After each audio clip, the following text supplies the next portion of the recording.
Shalom frères et sœurs, soyez les bienvenus à ce temps proposé par la Fraternité Foi et Prière et qui est consacré au partage de la parole. La Bible nous dit que l'homme ne se nourrira pas simplement de pain, mais de toute parole qui vient de la bouche de Dieu. Alors, en ce jeudi de jeûne et de prière, profitons-en pour méditer la parole de Dieu, profitons-en vraiment pour nous nourrir de cette parole. Et nous allons aujourd'hui méditer sur l'Évangile selon saint Marc, le chapitre 7, à partir du verset 24 jusqu'au verset 30. Parti de là, Jésus se rendit dans le territoire de Tyr. Il entra dans une maison et il ne voulait pas qu'on le sache, mais il ne put rester ignoré. Tout de suite, une femme dont la fille avait un esprit impur entendit parler de lui et vint se jeter à ses pieds.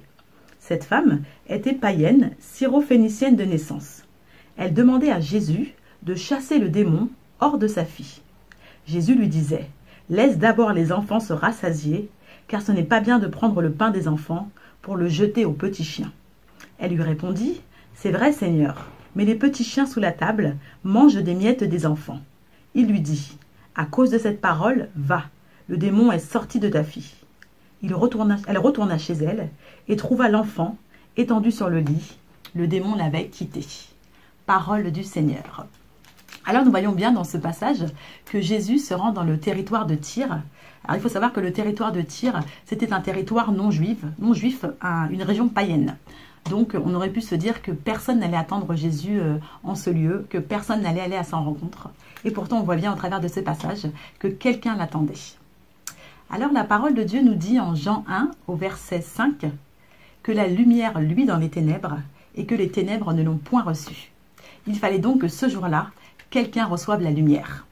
J'imagine que Jésus avait projeté dans son cœur de manifester sa présence dans ce lieu, de manifester sa lumière dans un territoire qui était enténébré, ou du moins dans un territoire où la lumière était encore tamisée. La parole dit aussi en Proverbe 3, le verset 5, « De tout ton cœur, appuie-toi sur le Seigneur. Ne fais pas confiance à ton intelligence. » Et vraiment, cette femme nous montre l'exemple. Parce que cette femme, qui en réalité ne connaissait pas vraiment Jésus, avait un désir profond, c'était que sa fille soit délivrée. Sa fille qui était tourmentée par des esprits impurs, elle souhaitait que Jésus la délivre. Et elle a été pragmatique, si je puis dire. Elle a été directement voir Jésus et elle a demandé à Jésus de libérer sa fille. Et qu'est-ce que Jésus lui a répondu? Jésus lui a dit « Laisse d'abord les petits enfants se rassasier, car il n'est pas bien de prendre le pain des enfants pour le jeter aux petits chiens. » Alors on pourrait se dire que la réponse de Jésus est un peu sèche. Mais en réalité, Jésus s'est mis à l'écoute de cette femme parce qu'il a mesuré sa foi. Il a mesuré sa foi. Combien de fois, frères et sœurs, ça nous arrive de prier, de demander quelque chose à Jésus, que ce soit un besoin, que ce soit vraiment une demande particulière, peu importe. Mais on demande dans la prière quelque chose au Seigneur et puis on abandonne. On abandonne devant une réponse du Seigneur qui ne se fait pas toujours immédiate. Et pourtant, cette femme a été insistante.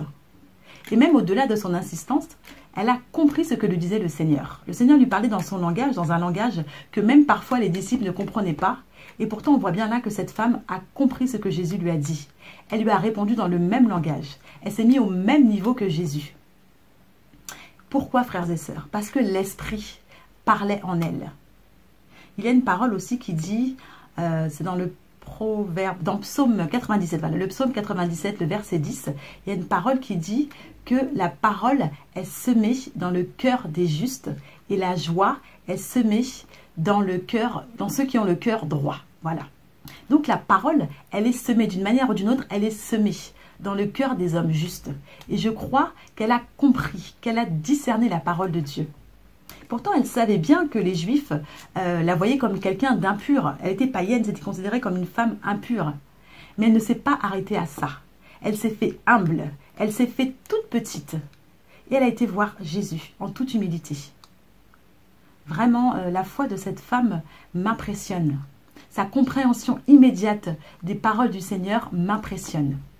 Et j'ai envie de nous dire, si cette femme qui ne connaissait même pas Jésus, qui ne reconnaissait même pas Jésus comme le Messie, a eu une foi grande comme celle-là, combien plus nous, qui avons reçu la parole de Dieu, qui avons reçu l'Esprit Saint, devons-nous nous saisir de toutes les opportunités de notre vie pour annoncer la parole de Dieu, pour proclamer la parole de Dieu avec foi. Oui, frères et sœurs, combien plus nous sommes appelés à cela. Vraiment, en ce jour, je nous appelle à revoir notre manière de prier. Nous allons retenir 3 choses. Humilité, parole de Dieu et conviction. Pourquoi parole de Dieu? Parce que pour pouvoir avoir confiance, pour que notre foi vraiment soit vivante, il faut entendre la parole de Dieu. Il faut l'entendre, cette parole. Pourquoi humilité? Parce qu'on voit au travers du témoignage de cette femme que l'humilité nous donne la compréhension. En tout cas, nous emmène à cette compréhension. Si tu es humble, que tu ne regardes pas à toi, mais que tu regardes au Seigneur d'abord, tu comprendras certaines choses que jusqu'à aujourd'hui, tu n'as peut-être pas compris. Sois humble. Oublie-toi un peu. Fais-toi tout petit. Oublie ta façon de penser, ta façon de faire. Oublie tout ce qu'on a pu t'inculquer jusqu'à aujourd'hui.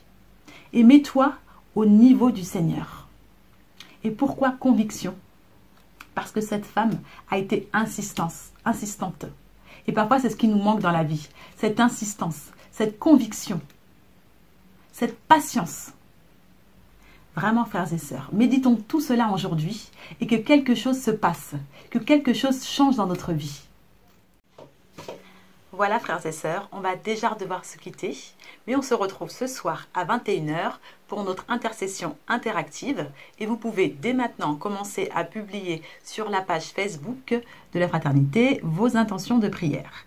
Et on se retrouvera également la semaine prochaine à la même heure, 13 h, pour notre partage de la parole. Très bonne journée, soyez bénis.